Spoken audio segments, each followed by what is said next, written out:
আল্লাহর হাবিব রাহমাতাল লিল আলামিন 6 রাহমাতাল লিল আলামিন বিদায় হজ পালন করেন 10ম হিজরিতে।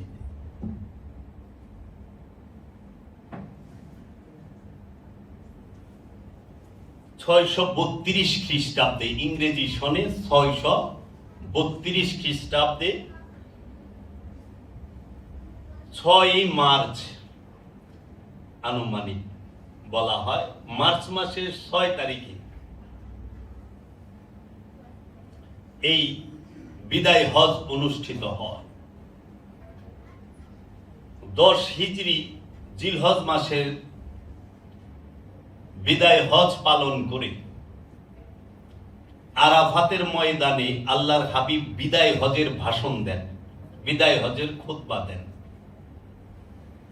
বিদায় হজের খুতবা 9 জিলহজ শুক্রবার রাহমাতাল লিল আলামিন মুহাম্মদ সাল্লাল্লাহু আলাইহি ওয়াসাল্লাম আরাফার ময়দানে ঐতিহাসিক বিদায় হজের ভাষণ প্রদান করেন, যেটি ইংরেজি ক্যালেন্ডারে 6 মার্চ 632 সালে অনুষ্ঠিত হয়।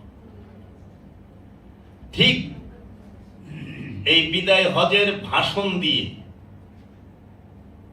বিদায় হজের খুতবা দিয়ে আল্লাহর হাবিব হজ সম্পূর্ণ করে ঈদ পালন করে মদিনার উদ্দেশ্যে মক্কা থেকে রওনা হন।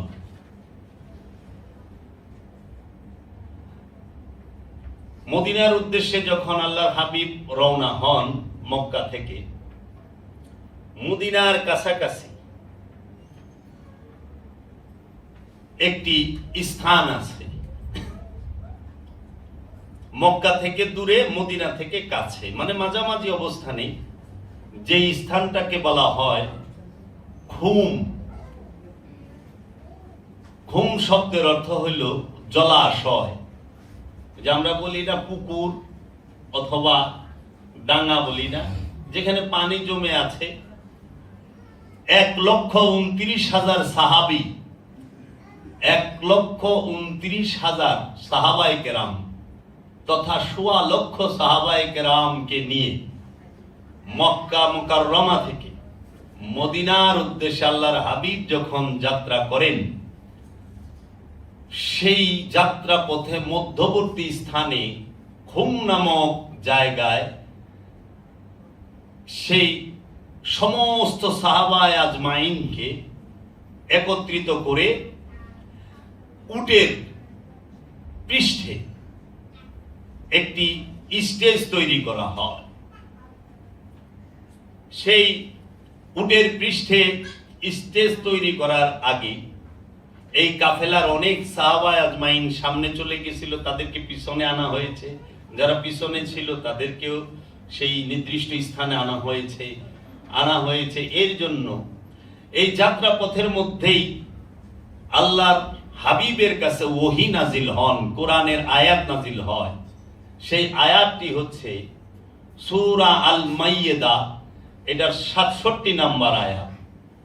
আল্লাহ রাব্বুল আলামিন বলেন, ইয়া আইয়ুহার রাসূল বাল্লিগ মা উনজিলা ইলাইকা মির রাব্বিকা ওয়া ইল্লাম তাফআল ফামা বাল্লাগতা রিসালাতাহু ওয়াল্লাহু ইয়াসিমুকা মিনান নাসি ইন্নাল্লাহা লা ইয়াহদিল কওমাল কাফিরিন। এই আয়াতটি হুবহু অর্থ করেছেন আমার মুর্শিদ কেবলা কালান্দার বাবা জাহাঙ্গীর, তার লিখিত কোরআনের অনুবাদ। সেখান থেকে পাঠ করতেছি। হে রসূল, আপনার রব হইতে আপনার নিকটে যাহা নাজেল করা হয়েছে আপনি তাহা প্রচার করুন, এবং যদি আপনি তাহা না করেন তাহা হইলে আপনি আপনার পাঠানো বিষয়ে দায়িত্ব পালন করেন নাই, এবং আল্লাহ মানুষদের হইতে আপনাকে রক্ষা করিবেন। নিশ্চয়ই আল্লাহ কাফের কওমকে হেদায়েত করেন না। ইয়া আইয়ুহার রাসূল, নবী শব্দ বলে নাই, হে রাসূল, ও হে আমার রাসূল, ইয়া আইয়ুহার রাসূল। বাল্লিগ, এই শব্দটা সারা কোরআনে একবার আছে, দ্বিতীয়বার আর নাই। বাল্লিগ, তাবলিগ থেকে এই শব্দটা আসছে, বাল্লিগ। এখানে তাবলিগ মানে কসরতের সাথে, কষ্টের সাথে দ্বীনের প্রচার করা। আর বাল্লিগ যে আল্লাহর তরফ হইতে ওহীর মাধ্যমে যে সত্য সেটাকে প্রচার করা। আল্লাহ ডাক দিয়ে বলতেছে ওই সময়, 18 জিলহজে এই আয়াত নাযিল হয়েছে, ইয়া আইয়ুহার রাসূল বাল্লিগ মা উনজিলা ইলাইকা মির রাব্বিকা ওয়া ইন লাম তাফআল ফামা বাল্লিগতা রিসালাতাহু। হে রাসূল, আপনার রব হইতে আপনার নিকট যাহা নাযিল করা হয়েছে আপনি তাহা প্রচার করুন, প্রচার করুন। এবং যদি আপনি তাহা না করেন তাহা হইলে আপনি আপনার পাঠানো বিষয়ে দায়িত্ব পালন করেন নাই। এই আয়াত নাজিল হওয়ার সাথে সাথে আল্লাহর হাবিব গাদিরে খুম নামক স্থানের মধ্যে সমস্ত সাহাবায়ে আজমাইনের যে কাফেলা সেইটিকে রুখে দেয়, ওইখানে সমবেত হওয়ার জন্য বলেন এবং বলেন যে একটি স্টেজ তৈরি করো, একটি স্টেজ তৈরি করো। তখন সেই জলাশয়ের ধারে অনেকগুলো উটকে একত্রিত করে উটের পিঠের উপরে একটি স্টেজ তৈরি করলেন যেন সকলে দেখতে পারে। কারণ সাহাবা তো 1.25 লক্ষর উপরে, 1.25 লক্ষ মানুষ, কিন্তু একটা দুটো মানুষ না, অনেক মানুষ। সেই সময় মাইক ছিল না, সেই সময় কোনো সাউন্ড সিস্টেম ছিল না। এত দূর মানুষের কাছে এই খবরটা কিভাবে পৌঁছে? এজন্য কাসেট থাকে, সংবাদদাতা থাকে, সেই সংবাদটা শুনে কে শেষ পর্যন্ত পৌঁছায়া দেয়। তাই আল্লাহর হাবিব উটের পিঠে যে স্টেজ, সেই স্টেজের উপরে মাওলা আলী কারামাল্লাহু ওয়াজহুকে নিয়ে উঠলেন। সবাইকে জিজ্ঞেস করলেন যে আমি কি তোমাদের জান হইতে প্রিয় নই? সকল সাহাবী বললেন নিশ্চয়ই ইয়া রাসূলুল্লাহ, আপনি আমাদের জান হইতে প্রিয়। আল্লাহর হাবিব রাহমাতাল লিল আলামিন বললেন, যদি আমি বলি এই পাহাড়ের ওই পারে শত্রু লুকায় আছে, তোমরা কি বিশ্বাস করবে? বলল নিশ্চয়ই ইয়া রাসূলুল্লাহ, আমরা বিশ্বাস করব। আল্লাহর হাবিব বললেন যে আমি আমার রবের কসম কেটে বলতেছি, মান কুনতু মাওলাহু ফাহাযা আলিয়ুন মাওলাহু, আমি যার মাওলা এই আলীও তারই মাওলা। মান কুনতু মাওলাহু, আমি যাহার মাওলা, যে আমাকে মাওলা মানে, মাওলা মানে অভিভাবক। এই কাজী এদিকে মাওলা মানে অভিভাবক, আমাকে যে অভিভাবক মানে, ফা সুতরাং হাজা, এইটা এই আলী, জালিকা কয় না, হাজা এই যে আলী, হাজা আলিউন মাওলাহু, এই যে আলী সেও তার অভিভাবক।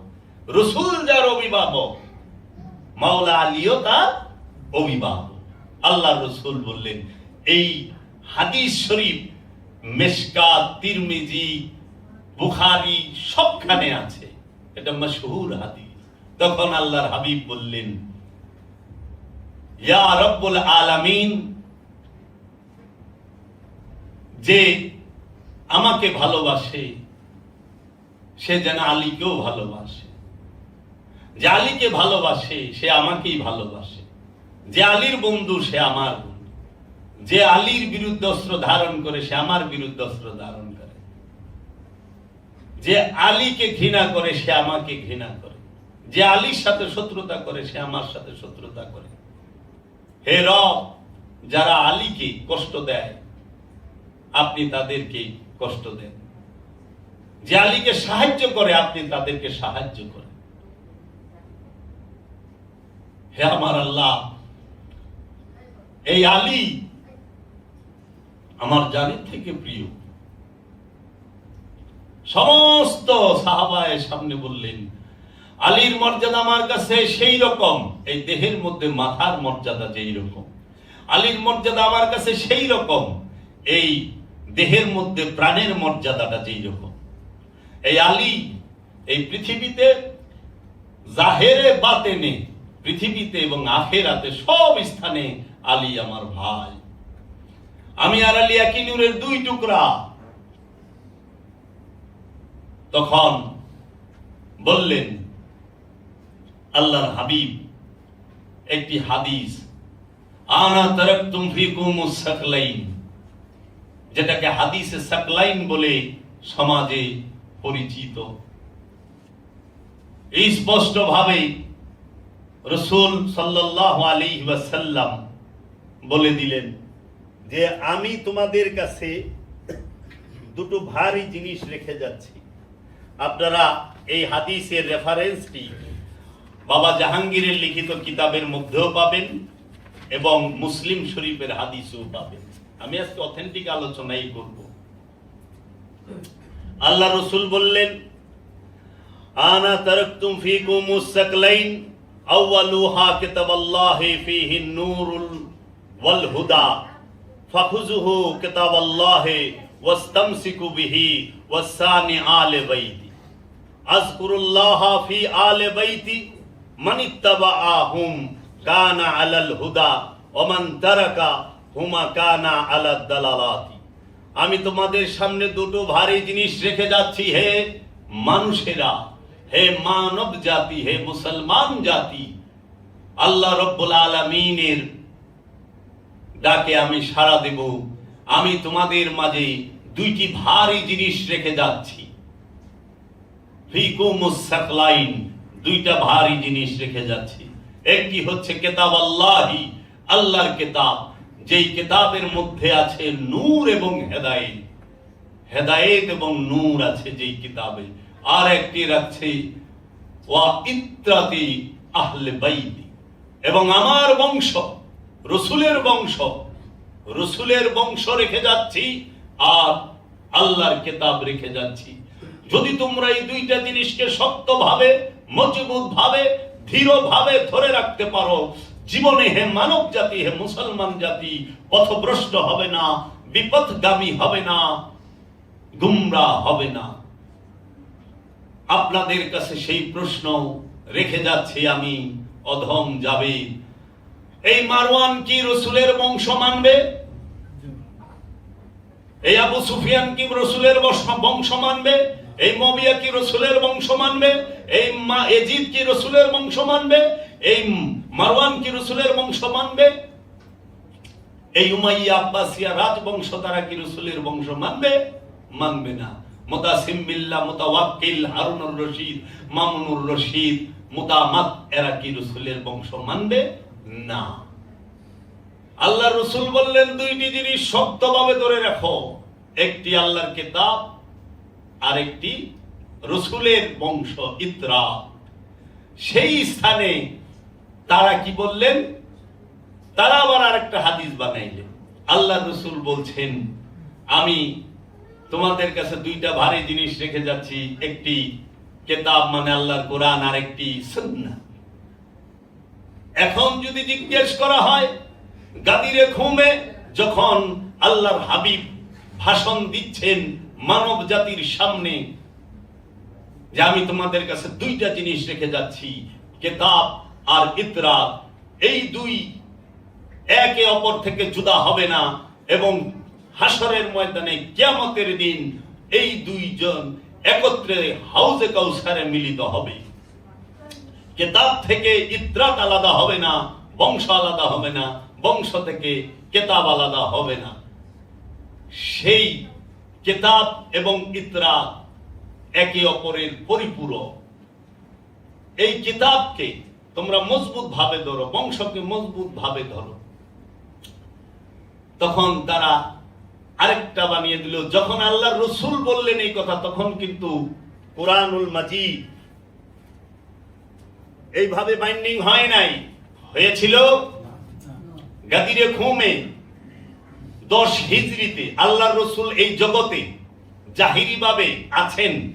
আল্লাহ রসুল পর্দা গ্রহণ করেন নাই, ইন্তেকাল করেন নাই। সশরীরে বিদায় হজের ভাষণ আরাফার ময়দানে জিলহজ মাসের 9 তারিখে প্রদান করে আল্লাহ রসুল হজ সম্পাদন করে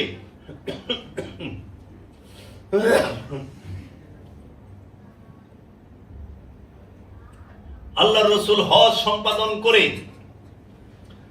মদিনার উদ্দেশ্যে রওনা দিয়ে সেই 18ই জিলহজ গাদিরে খুমের মধ্যে দাঁড়িয়ে এই ভাষণ দিচ্ছিলেন। তখন তো এরকম আরবি ভাষার কাগজ কালির বাইন্ডিং এ কোরআন ছিল না। কোরআন আর কিতাব এক বিষয় নয়। কিতাবের পাঠকে কোরআন বলা হয়। কিতাবের মধ্যে কোরআনকে সংরক্ষণ করে রাখা হয়েছে লৌহে মাহফুজে। কিয়ামতের দিন প্রত্যেক মানুষকে, মানুষের ঘরের এখানে কিতাব প্রকাশ করা হবে। সূরা বনী ইসরাইল পড়ে দেখেন,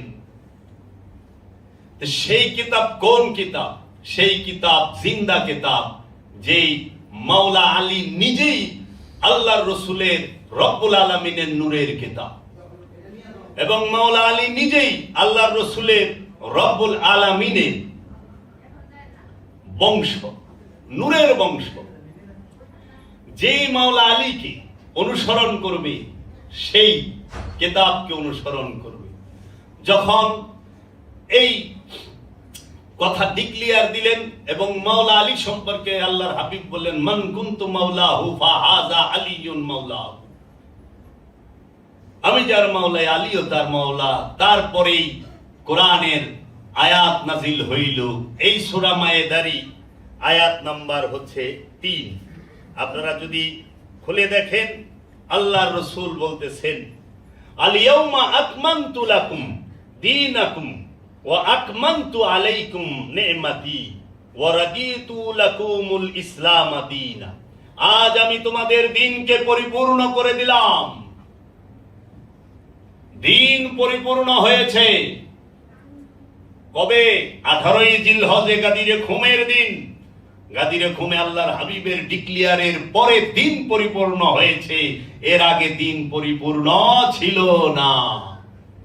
একমাত্র 18ই জিলহজে গাদিরে খুমের মধ্যে আল্লাহর হাবিব যেই দিন মাওলায়াতের ঘোষণা করলেন, ইমামাতের ঘোষণা করলেন, সেই দিন দিন পরিপূর্ণ হয়েছে। সূরা মায়েদা আয়াত নাম্বার 3 এর শেষের অংশ দেখুন, আজ আমি তোমাদের দিনকে পরিপূর্ণ করে দিলাম এবং তোমাদের উপর আমার নিয়ামতকে পরিপূর্ণ করিয়া দিলাম এবং তোমাদের জন্য ইসলামকে দিন হিসেবে পছন্দ করিলাম। মাওলা আলী আমাদের জন্য নিয়ামত, যারা মুসলমান তাদের জন্য।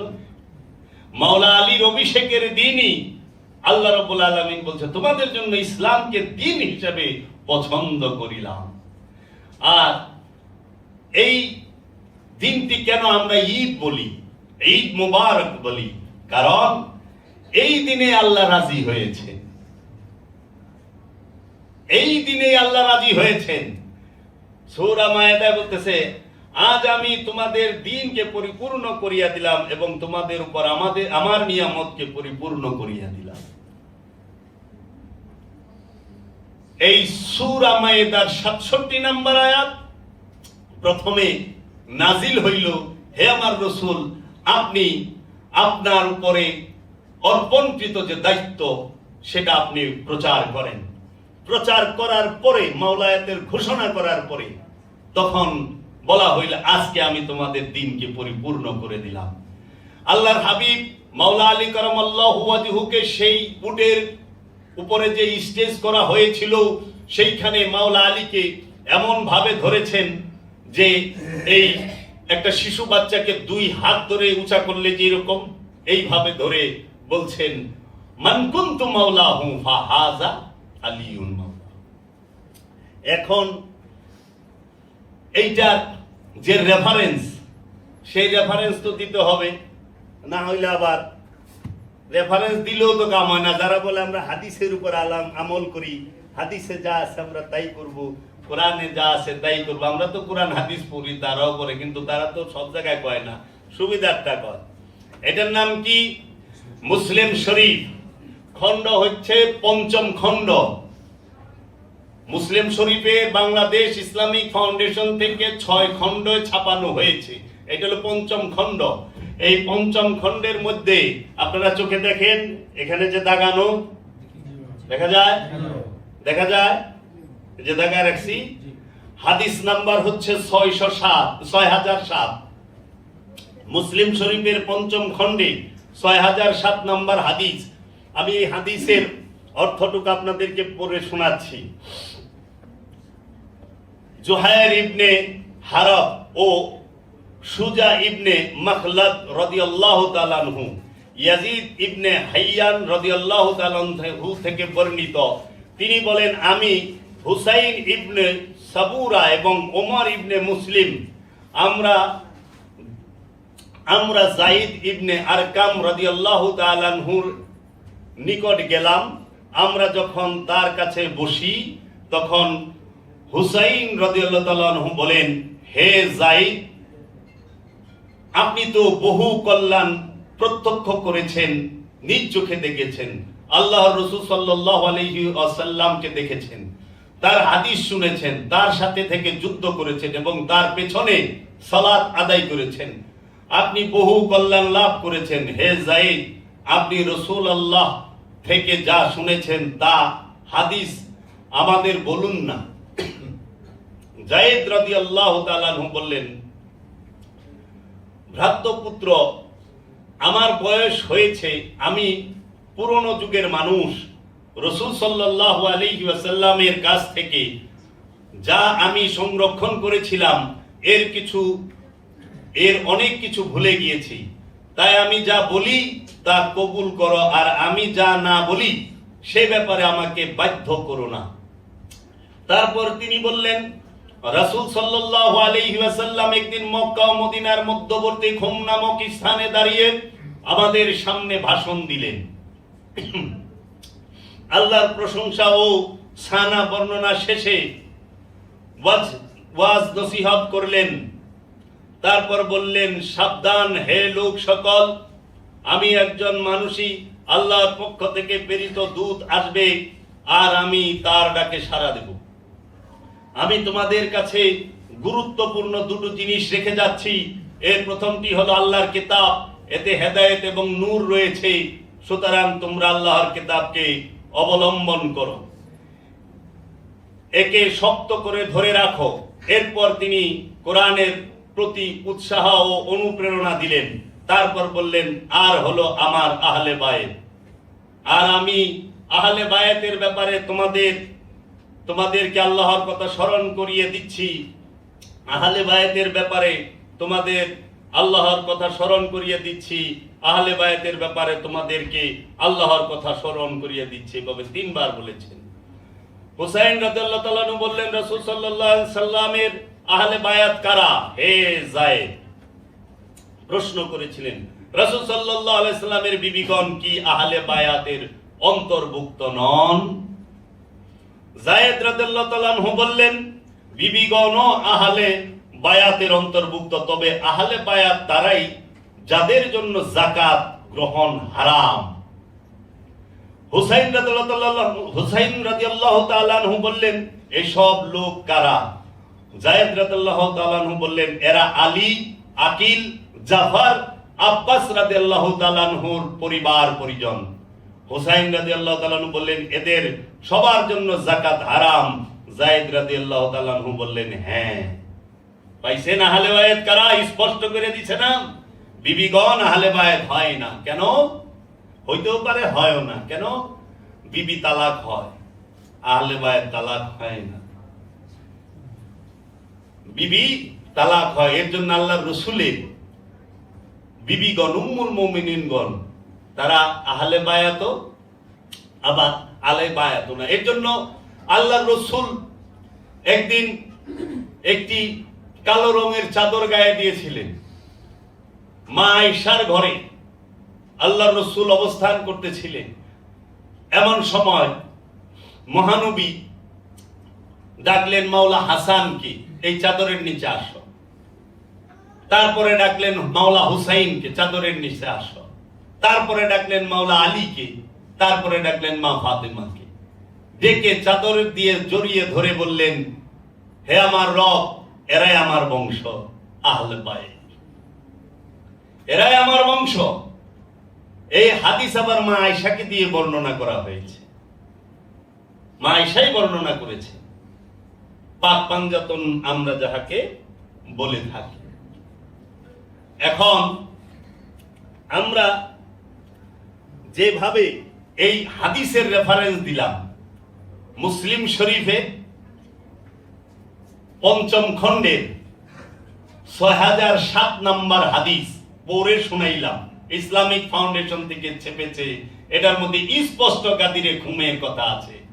তাই যাহারা বলে আমরা আহলুল হাদিস, আমরা হাদিস ও কোরআনের উপর আমল করি, তাহারা এই হাদিস দেখেন নাই? তাহারা ঈদে গাদিরে ঘুমের কথা কেন অস্বীকার করলেন? তাহারা কেন ঈদে গাদিরকে মানেন না? কারণ কি? তাহলে তারা কি হাদিসের প্রকৃত অনুসরণ করে? আর কোরআনের আয়াত নাজিল হয়েছে। এখন আসেন আল্লাহ আল্লাহ রসুল সম্পর্কে, আল্লাহ রসুলের বংশ কারা, এই 5 জনের নাম কোরআনে বলা হয়েছে। আপনারা যদি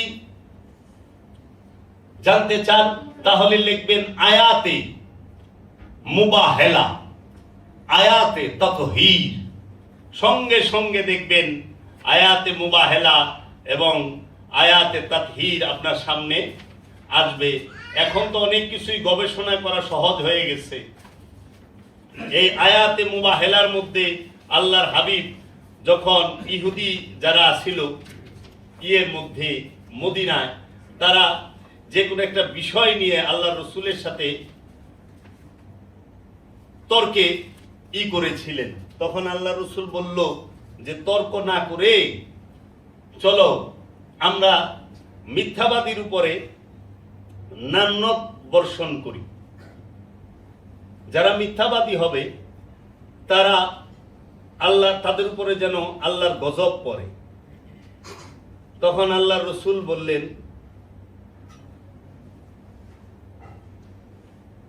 ফাকুল তাআলাউ নাদউ আবনাআনা ওয়া আবনাআকুম ওয়া নিসাআনা ওয়া নিসাআকুম ওয়া আনফুসানা ওয়া আনফুসাকুম লানাতুল্লাহি আলাল কাযিবিন। চলো আমরা সবাই একত্রে আসি, তোমরা এক কাজ করো, তোমরা তোমাদের যে সন্তান ছেলে তাদেরকে নিয়ে আসো, আমি আমার ছেলেকে নিয়ে আসি, আমি আমার ছেলেদেরকে নিয়ে আসি। এই ছেলের স্থানে মহানবী মাওলা হাসান এবং মাওলা হুসাইনকে নিয়ে গেছেন। আল্লাহ রসুল বলেছেন, এক কাজ করো, তোমরা তোমাদের নারীদেরকে নিয়ে আসো, আমি আমার নারীকে নিয়ে আসি। সেই নারীর স্থানে মহানবী সাইয়েদনা মা ফাতেমাকে নিয়ে গিয়েছিলেন এবং আল্লাহর হাবিব বললেন, ওয়া আনফুসানা, তোমরা তোমাদের নফসগুলোকে নিয়ে আসো, আমি আমার নফসকে নিয়ে আসি, আমার প্রাণকে নিয়ে আসি। নফসের স্থানে, প্রাণের স্থানে মাওলা আলী আলাইহিস সালাতু ওয়াস সালামকে নিয়েছেন। এটা কোরআন, এটা কোরআন, কোরআনুল কারীমের আয়াত, আয়াতে মুবাহেলা যাকে বলা হয়, মুবাহেলার আয়াত। মুবাহেলা হয়, মুনাজেরা হয়। ইসলামে বাহাস বলতে কিছু নাই। বাহাস মানে তর্ক। তর্ক ইসলাম করে না, ইসলাম সবুত দেয়, ইসলাম দলিল দেয়, বুরহান আছে ইসলামের কাছে। তখন আল্লাহ রসুল মাওলা আলীকে প্রাণ বলছেন।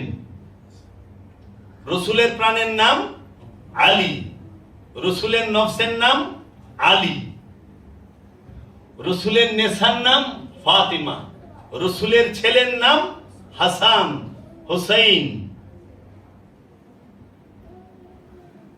রসুলের ছেলের নাম। এই যে হাদিস এবং কোরআনের সাথে মিল, যে চাদরের নিচে আল্লাহর হাবিব মাওলা হাসান হুসাইনকে, মাওলা আলীকে এবং মা ফাতেমাকে যে নিলেন, আবার মুবাহেলার মধ্যে এই 5 জনকে নিছে, অন্য কাউকে নেন নাই। যখন তারা এই 5 জনের রূপ দেখেছেন, এই ইহুদিরা চরণে পড়ে গেছেন আল্লাহ রসুলের, যে আপনারা হাত তুলেন না, নিশ্চয়ই আপনারা যদি হাত তুলেন আমরা ধ্বংস হয়ে যাব, ভয় পায় গেলেন। তখন আল্লাহর হাবিব রাহমাতাল লিল আলামিন তিনি বললেন যে আমি তোমাদের কাছে কিছুই চাই না,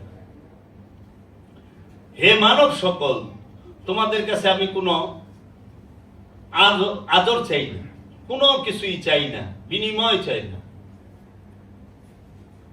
আল্লাহ রসুল বললেন কুল্লা আসআলুকুম আজরান মাওয়াদ্দাতা ফিল কুরবা,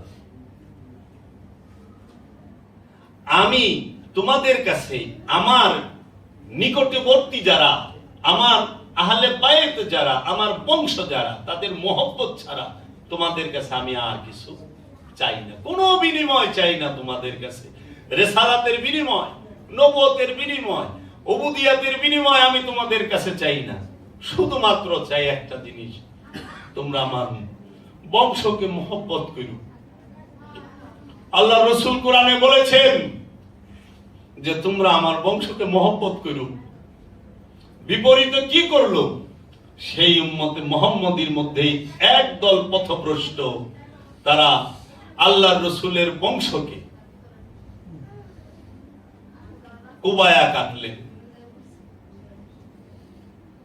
আল্লাহ রসুলের বংশকে নির্মম ভাবে অত্যাচার করলেন, আল্লাহ রসুলের বংশকে সমূলে উৎপাটন করার চেষ্টা করলেন।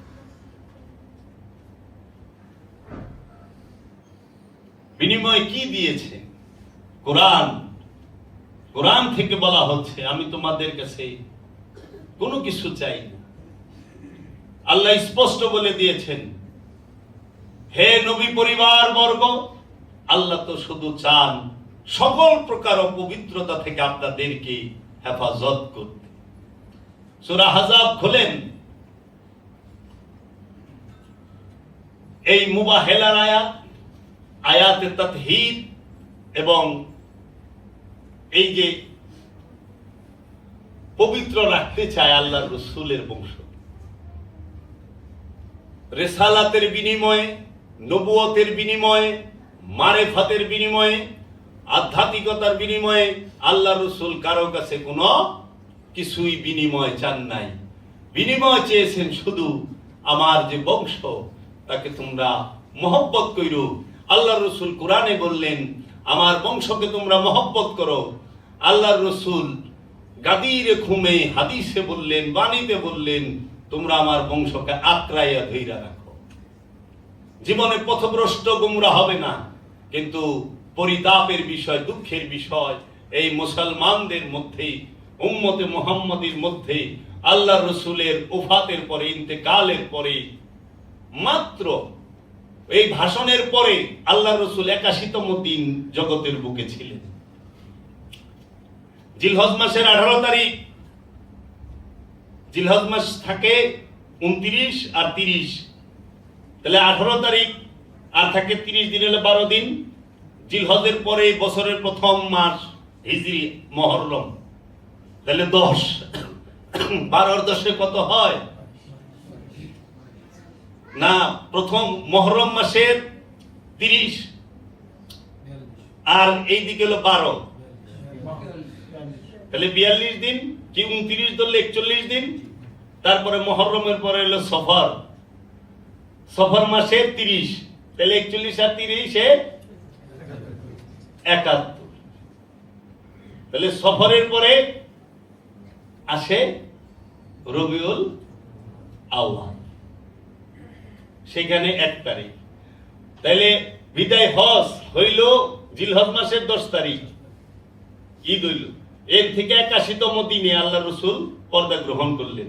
আর বিদায় হজ থেকে এই গাদিরে খুম থেকে 71তম, এই 71 না, বিদায় হজের দিনে 73তম দিন পরে আল্লাহ রসুল পর্দা গ্রহণ করলেন। একটু হিসাব করে দেখেন, আখেরি চাহার সোমবার, যেটাকে বলা হয় সফর মাসের শেষ বুধবার 25 তারিখ, সফর মাসের 25 তারিখ শেষ বুধবার, তারপরের বুধবার আর রসুল জগতে জাহিরি ভাবে ছিলেন না, সোমবারে পর্দা গ্রহণ করছেন। তো সেই সোমবার যায় পরে রবিউল আউয়াল মাসের 1 তারিখ অথবা 2 তারিখ, এই 1 অথবা 2 অবলিকটারে উঠাই দিলে হয়ে যায় 12। তাহলে 12 তারিখে কি তুমি মিলাদুন নবী করবা না সিরাতুন নবী করবা? কিন্তু সবচেয়ে আশ্চর্যের বিষয় হইল আল্লাহ রসুলের জন্ম আবির্ভাবের সাল কয় ইংরেজি 570 খ্রিস্টাব্দে, তারিখ কয় হিজরি 12 রবিউল আউয়াল। সবচেয়ে বড় ফাঁকা ঝুঁকি না? সন কয় ইংরেজি, তারিখ কয় আর হিজরি। হিজরি সন কইবেন, হিজরি তারিখ কইবেন, ইংরেজি সন কইবেন, ইংরেজি তারিখ কইবেন। তাহলে এই যে চতুরতা এই বর্তমান যুগে কি আর সম্ভব হবে? বিজ্ঞানের যুগে আজগবি শরীফের দিন শেষ। হাদিস শরীফ থেকে বলা হচ্ছে, এখন আসেন, এটা কিতাবের নাম হলো আল বিদায়া ওয়ান নিহায়া, হাফেজ ইবনে কাসিরের, হ্যাঁ, 8ম খণ্ড আল বিদায়া ওয়ান নিহায়া। এটার মধ্যে আপনার এই মাওলা আলী সম্পর্কে কিছু বাণী বলা হয়েছে এবং মবিয়া সম্পর্কে। মবিয়া পরিচয়টা কি দিছে আর মাওলা আলী পরিচয়টা কি দিছে, এটা ওহাবি ফেরকার হাফেজ ইবনে কাসির, উনি ওহাবি মতাদর্শে, উনার কিতাব থেকে পড়তাছি। দেখেন উনি কি লিখছে, এতটাও মানে প্রচারই হয় না। দেখেন আল বিদায়া ওয়ান নিহায়া 26 পৃষ্ঠা, 8ম খণ্ড 26 পৃষ্ঠা থেকে পড়তেছি। মবিয়া একদিন রসুল মাওলা আলীকে বলতেছেন, হে হাসানের পিতা, তোমার তো বহু সম্মান ও বৈশিষ্ট্য রয়েছে। আমার পিতা জাহিলি যুগের নেতা ছিলেন, আমার পিতা জাহিলি যুগে নেতা ছিলেন, মানে আবু সুফিয়ান নেতা ছিল জাহিলি যুগে। আমি ইসলামী যুগে বাদশাহ হলাম। আমি রাসূল সাল্লাল্লাহু আলাইহি ওয়াসাল্লামের শ্যালক এবং মুমিন সমাজের মামা, আমাদের মামুজান। আমি ওহী লেখক, কোরআন নাজিল হওয়ার শেষ প্রান্তে যায়া উনি হইলেন মুরিদ, উনি লিখলেন ওহী। समझ में नहीं आता कैसे करता है, कैसे हुआ। কারণ 630 সালে মক্কা বিজয়, 632 সালে বিদায় হজ। তো মক্কা বিজয়ের সময় অ্যারেস্ট হইয়া আবু সুফিয়ান, হিন্দা, মুয়াবিয়া এবং মারওয়ান এরা অ্যারেস্ট হইয়া কলমা পড়ে। তারপর আল্লাহর হাবিব মদিনা চলে যান। আবার 632 সালে মার্চ মাসের 6 তারিখে হজে আসেন, আরাফার ময়দানে বক্তৃতা দেন। এই 2 বছরের মধ্যে যে আয়াতগুলো নাজিল হয়েছে, তো আল্লাহ রসুল কি এই কাটটা কাফের কো অ্যারেস্ট কইরা কলমা পড়ার সাথে সাথে কোরআন লেখা শুরু করাই দিল? মামুজান কেমনে লিখলেন? মামুজান পার। আবার অনেকে কয় মামুজান বলে আল্লাহ রসুলের নখ দাড়ি কেটে দিত, কাটতেও পারে, মামু তো আমাকে মামা। আবার মহা ওহাবিরেন আবার এইটাই সুযোগ লয়, আর এক বিপদে বরং যে হ্যাঁ মামু। এই কিতাবে লিখছেন। উত্তরে হযরত আলী, এখানে যেভাবে লিখছে, হযরত আলী রাদিয়াল্লাহু তাআলা আনহু বললেন, হায় মানুষের কলিজা ভক্ষণকারীর পুত্র আবার আমার বিরুদ্ধে শ্রেষ্ঠত্বের অহংকার করে। মাওলা আলী আলাইহিস সালাতু ওয়াস সালাম বলেছেন, মানুষের কলিজা ভক্ষণকারীর ছেলে সে আবার আমার সামনে অহংকার করে। হযরত আমির হামজা রাদিয়াল্লাহু তাআলা আনহু, রাসূলের চাচা, উহুদের যুদ্ধে তার বুক ফেরে কাঁচা কলিজা চাবায়া খাইছে মুয়াবিয়ার মা হিন্দা। এরপর তিনি আর খাদেমকে বললেন, তুমি লিখো, নবী মুহাম্মদ সাল্লাল্লাহু আলাইহি ওয়াসাল্লাম আমার ভাই এবং আমার শ্বশুর, শহীদগণের নেতা হযরত হামজা রাদিয়াল্লাহু তাআলা আনহু আমার চাচা। মাওলা আলী বলতেছেন, হযরত হুযায়ফা রাদিয়াল্লাহু তাআলা আনহু যিনি সকাল সন্ধ্যা সর্বক্ষণ ফেরেশতাদের সাথে উড়েছেন, তিনি আমার সহোদর ভাই। মুহাম্মদ সাল্লাল্লাহু আলাইহি ওয়াসাল্লামের কন্যা আমার জীবন সঙ্গিনী, আমার সহধর্মিণী, তার গোশতের সাথে মিশে গিয়েছে আমার রক্ত ও গোশতের সাথে, তার গোশত মিশে গিয়েছে আমার রক্ত ও গোশতের সাথে। আহমদ মুস্তাফা সাল্লাল্লাহু আলাইহি ওয়াসাল্লামের দু নাতি আমার পুত্র ফাতেমার ঘরে। সুতরাং তোমাদের মধ্যে কে আছে যে আমার ন্যায় ভাগ্যবান? আমি তোমাদের সকলের আগে ইসলাম গ্রহণ করেছি। যখন আমি সাবালক হইনি তখন আমি ইসলামে দীক্ষিত হই। বর্ণনাকারী বলেন, তখন মুয়াবিয়া তার কর্মচারীদেরকে বলেছিলেন, এই চিঠি লুকিয়ে রাখো, সিরিয়ার জনগণ কেউ যেন এটি পড়তে না পারে, তাইলে আমার পোল খুলে যাবে। পড়তে পারলে আর আবু তালিবের পুত্র আলী রাদিয়াল্লাহু তাআলা আনহুর প্রতি আকৃষ্ট হবে মানুষ। অবশ্য এই বর্ণনাকারী আবু উবাইদা এবং হযরত আলী রাদিয়াল্লাহু তাআলা আনহু ও মুয়াবিয়া এর মধ্যে সময়ের ব্যবধান রয়েছে, আর উবাইদা তাদের যুগের লোক নয়। জুবাইর ইবনে বাক্কার প্রমুখ বাকর ইবনে হারিসা জাবির ইবনে আব্দুল্লাহ থেকে বর্ণিত করেছেন যে তিনি বলেছেন, আমি হযরত আলী রাদিয়াল্লাহু তাআলা আনহুকে কবিতা আবৃত্তি করতে শুনেছি, আর রাসূল সাল্লাল্লাহু আলাইহি ওয়াসাল্লাম তখন এই আবৃত্তি শুনছিলেন। সেটি হলো, আমি হযরত মুহাম্মদ মুস্তাফা সাল্লাল্লাহু আলাইহি ওয়াসাল্লামের ভাই, আমার বংশ দ্বারায় কোনো সন্দেহ নেই। আমি লালিত পালিত হয়েছি তার সাথে, তার দুই দৌহিত্র তারা আমারই সন্তান।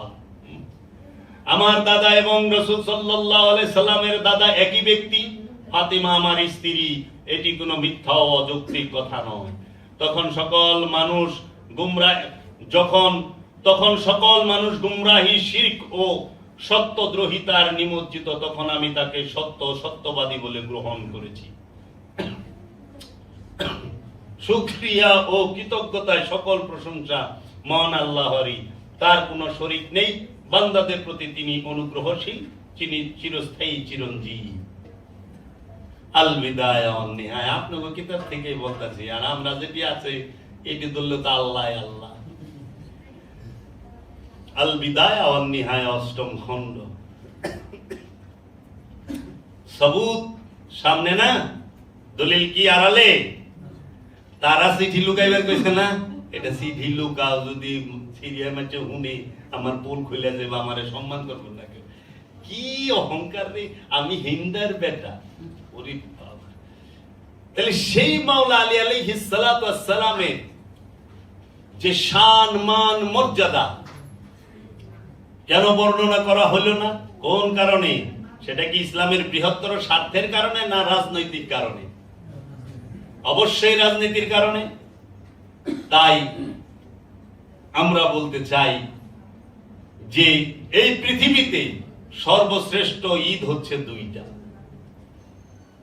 মুসলমানদের ঈদ দুইটা হলো হাকিকি, দুইটা হলো মেজাজি, আনুষ্ঠানিক। দুটো ঈদ সার্বজনীন, আর দুটো ঈদ গোষ্ঠীকে কেন্দ্র করে, মতকে কেন্দ্র করে। হাকিকি ঈদ, জগতের সর্বশ্রেষ্ঠ ঈদ হচ্ছে কুল কায়নাতের জন্য রাহমাতাল লিল আলামিন মুহাম্মদ মুস্তাফা আহমদ মুস্তাফা সাল্লাল্লাহু আলাইহি ওয়াসাল্লামের আবির্ভাবের দিন, ঈদে মিলাদুন নবী সাল্লাল্লাহু আলাইহি ওয়াসাল্লাম। এই দিনে আপনি গরিব হন, আপনি নিঃস্ব হন, রিক্ত হন, কোনো অসুবিধা নাই, কিন্তু অবশ্যই হৃদয়ে এবং মনে মুখে হাসি এবং ভালো খাবার ঘরে আয়োজন করবেন, মেহমানদেরকে দাওয়াত করে খানা খাওয়াবেন এবং আপনারা আত্মীয় স্বজনকে দাওয়াত করে খাওয়া দাওয়া করাবেন এবং নতুন পোশাক পরবেন, অবশ্যই আপনার যিনি মুর্শিদ, সকল পীর গুরু ভক্ত মানুষকে বলি, আপনার যিনি মুর্শিদ আপনি তাহার সাথে গিয়ে এই ঈদে মিলাদুন নবীর খুশি উদযাপন করবেন। আর জগতের দ্বিতীয় সর্ববৃহত্তর ঈদের নাম হচ্ছে ঈদে গাদির, যে ঈদের কথা কোরআনেই আছে, যে ঈদের কথা কোরআনের মধ্যেই আছে, হাদিসের মধ্যেই আছে। এটা সার্বজনীন ঈদ। কারণ নবী রসুল ওলি আল্লাহ সুফি তাহারা সব সময় সার্বজনীন হয়। যে সার্বজনীন নয় সে ওলি নয়। আল্লাহ সার্বজনীন, আল্লাহর বাণী কোরআন সার্বজনীন, আল্লাহর নাজিলকৃত কিতাব সার্বজনীন, আল্লাহর প্রেরিত নবী সার্বজনীন, আল্লাহর প্রেরিত রসুল সার্বজনীন, আল্লাহর প্রেরিত আব্দুহু সার্বজনীন, আল্লাহর প্রেরিত ওলি সার্বজনীন। যিনি সার্বজনীন নয় তিনি ওলি নয়। আল্লাহর ওলিরা, আল্লাহর মহাপুরুষরা ধর্ম নিরপেক্ষ হয়, অসাম্প্রদায়িক হয়। সম্প্রদায়ের ভিতরে তারা থাকে না, গণ্ডির ভিতরে, এই সংকীর্ণতার ডুবার ভিতরে তারা হাবুডুবু খায় না, সংকীর্ণতার ডুবার মধ্যে তারা বাস করে না। সার্বজনীন হয়। সার্বজনীনতাই ইসলাম, ধর্ম নিরপেক্ষতাই ইসলাম, অসাম্প্রদায়িকতা ইসলাম। আল্লাহর হাবিব কাউকে কষ্ট দেওয়ার জন্য আসেন নাই, রাহমাতাল লিল আলামিন। এবং এই যে আরো দুটো ঈদ, ঈদুল ফিতর, ঈদুল আজহা। ঈদুল ফিতর হচ্ছে মুসলমানদের মধ্যে যাহারা সিয়াম পালন করেন, যাহাদের সালাত আদায় হয়েছে, যাকাত আদায় হয়ে গেছে এবং লাইলাতুল কদর নসিব হয়েছে, সেই ব্যক্তির জন্য হচ্ছে ঈদুল ফিতর। মানে খান্নাস মুক্ত হওয়ার খুশি। সে খান্নাস রূপী শয়তান মুক্ত হয়েছে তার নফস, এজন্য সে আনন্দিত। সে নতুন পোশাক পরে, সে নতুন রূপে সাজে, সে নতুন রূপে বলে, নতুন রূপে ঘুরে। আর এখন আনুষ্ঠানিকতা হচ্ছে যে 30টার একটাও রোজা করে নাই, সেও মার্কেটে খুব ব্যস্ত থাকে। এটা হলো অনুষ্ঠান, এটা হাকিকি না, এটা হলো সাম্প্রদায়িক। আমরা মুসলমান সমাজ করি, আমি নিজেও করি, আমার পরিবার।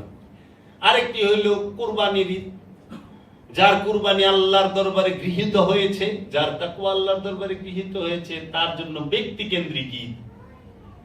কুরবানি করার আগে শয়তান খেদাইতে হবে। ওটা হজে আমাদের শিক্ষা দেন, আগে মিনায় শয়তানের পাথর মারে, শয়তান ভাগিয়ে গেছে, পরে কুরবানি হয়। আর এখন আমরা কি করি? আগে কুরবানি, পরে এই গুস্ত লইয়া শুরু করি শয়তানি, করি না? হাসিল লইয়া শয়তানি শুরু করি, টাকা পয়সা লইয়া ধাক্কা ধাক্কি, হেসরা হেসরি শুরু করি, আমরা যেন সঠিক ঈদটা করতে পারি। তাই সবই করেন, ঠিক আছে, অনুষ্ঠানকে অনুষ্ঠান যাইনেন, মূলকে মূল যাইনেন। তাই রব্বুল আলামিন যেন আমাদেরকে এই ঈদে গাদির সম্পর্কে বোঝার তৌফিক দেয়। আমি আজকে আপনাদের সামনে আপনাদের সবাইকে ঈদে গাদিরের খুশিতে জানাচ্ছি ঈদ মুবারক, ঈদ মুবারক, ঈদ মুবারক। সৃষ্টিকুলের শ্রেষ্ঠ ঈদ, ঈদে গাদিরে খুমের মাওলায়াত দিবসের ঈদ। তাই এই এলান, এই ডিক্লেয়ার আল্লাহর রাসূল কিন্তু ঘরের ভিতরে করে নাই, ময়দানে করেছিলেন। 1,29,000 সাহাবীর সামনে করেছিলেন। আমাদেরও সবার ময়দানেই করতে হবে, ঘরে ঘরে থাকলে হবে না, ময়দানে ঈদে গাদিরের ডিক্লেয়ার করতে হবে। আর এক দল আছে যাহারা রাজাদের পূজা করেন, রাজাদের ধর্ম করেন, তাদের চুলকানি আল্লাহর রসুলের বংশকে নিয়ে ইসলামে যেগুলা মূল বিষয় সেগুলাকে অস্বীকার করাই তাদের ধর্ম। তাদের ধর্মই একটা, সেটা কি? সত্যকে অস্বীকার করা। এই ওহাবি খারিজিরা চিরকাল এগুলোই করে গিয়েছেন, এগুলোই করবেন। তারা মিথ্যার বিরুদ্ধে দাঁড়াইতে পারে না, তারা সত্যের বিরুদ্ধে দাঁড়ায়, স্বার্থের পক্ষে দাঁড়ায়, সত্যের বিরুদ্ধে দাঁড়ায়। তাই আমাদের ওহাবি খারিজিদের দিকে তাকানোর সময় নাই। আমরা রসুলকে ভালোবাসি, রসুলের বংশকে ভালোবাসি, না কি কোন আপনারা? তাই আমরা যেন প্রত্যেক বছর এই ঈদে গাদিরকে ধুমধামের সাথে করতে পারি। আল্লাহ বলছেন, তোমরা ইয়া আইয়ুহাল্লাযীনা আমানু, হে ঈমানওয়ালারা, ঈমানদারেরা, তোমরা, হে আমানুরা, আতিউল্লাহ আতিউর রাসূল, তোমরা রাসূলে আল্লাহর এবং আল্লাহর রাসূলের অনুসরণ করো, এবং উলিল আলবাব, উলিল আবসার, উলিল আমরের অনুসরণ করো, এবং সাহিবে ইলম তার অনুসরণ করো, যে ইলম রাখে। তুমি রাসূলের বাণী বুঝো নাই, বুঝতে কষ্ট হচ্ছে, তুমি সাহিবে ইলমকে জিজ্ঞেস করো। তো রাসূলের ওইখানে যখন কোরআনের আয়াত নাযিল হয়েছে, ইয়া আইয়ুহাল্লাযীনা আমানু আতিউল্লাহ আতিউর রাসূল ওয়া উলিল আমরি মিনকুম, তোমরা উলিল আমরকে অনুসরণ করো, উলিল আলবাব, উলিল আবসারকে, সাহিবে ইলমকে। তখন সাহিবে ইলম কে ছিল? তখন উলিল আমর, উলিল আবসার কে ছিল? যাদেরকে রাসূল অনুসরণ করতে বললে। এর জন্য আপনারা সব সময় মনে রাখেন, লেবাস ধর্ম না। ইসলাম লেবাস পাল্টানো শিখায় না, স্বভাব পাল্টানো শেখায়। লেবাস পাল্টাইলে সে ধার্মিক হয় না, স্বভাব পাল্টাইলে সে ধার্মিক হয়। দল পাল্টাইলে প্রেমিক হয় না, চরিত্র পাল্টাইলে প্রেমিক হয়। দল পাল্টাইলে স্বার্থবাজ হয়। এখন আল্লাহ রাব্বুল আলামিন বলছেন, রাহমাতাল লিল আলামিন বলছেন যে জিহাদে আকবর করো, খান্নাসের বিরুদ্ধে জিহাদ করো, নফসকে বলছেন। এখন কেউ জিহাদে আকবর করবার চায় না, খালি উস্কানি দেয়, বোমা ভাড়াও, মাজারে হামলা করে, এটা বলে জিহাদ। আরে জিহাদ তো করে এলো ইমানদার কাফেরের বিরুদ্ধে, আর এরা তো ও নাদান যারা মুসলমানের বিরুদ্ধে জিহাদ করবার হয়েছে। তাই শেষ করব আল্লামা ইকবালের একটি কবিতা, দুইটা লাইন দিয়ে। पराया को कहना चाहिए अच्छा, ये तो वो नादान है जो अपनों को बुरा कहते हैं। अल्लामा इकबाल बोलছেন, तकब्बुर का ये आलम तो देखो, हर बात को, हर आवाज को आवाज साबा कहते हैं। এদের অহংকারের আস্ফালনটা তাকায়া দেখেন, এরা তাদের নিজের আওয়াজটারে খোদার আওয়াজ বলে প্রচার করে। আর তারা কি করে?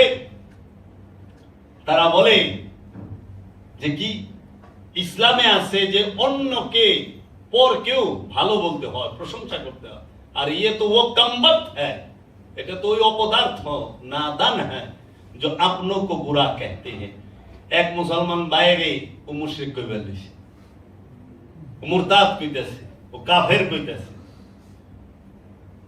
এটা কমবত। তাই বলছে, नफरतों का असर तो देखो, अभी जानवरों पे भी बंटवारा हो गया। गाय हिंदू बन गया और बकरा मुसलमान हो गया। और প্রতিহিংসার বিস্তারটা দেখো, যে এখন পশুর মধ্যেও বাটাবাটি করে লইছে।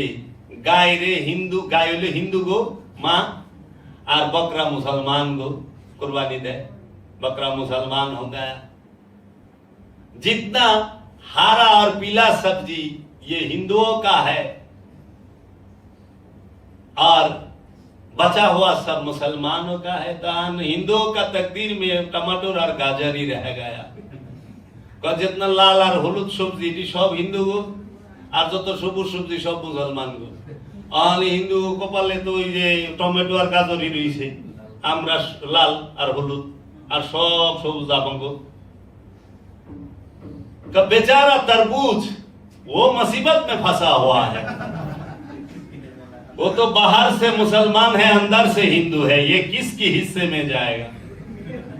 कहे बेचारा तोर मुजुपुर से विपदे, ये कार बाटे जाइबे? तो বাইরে থেকে মুসলমান দেখতে, ভিতরে তো হিন্দু লাল, বাইরে সবুজ ভিতরে লাল।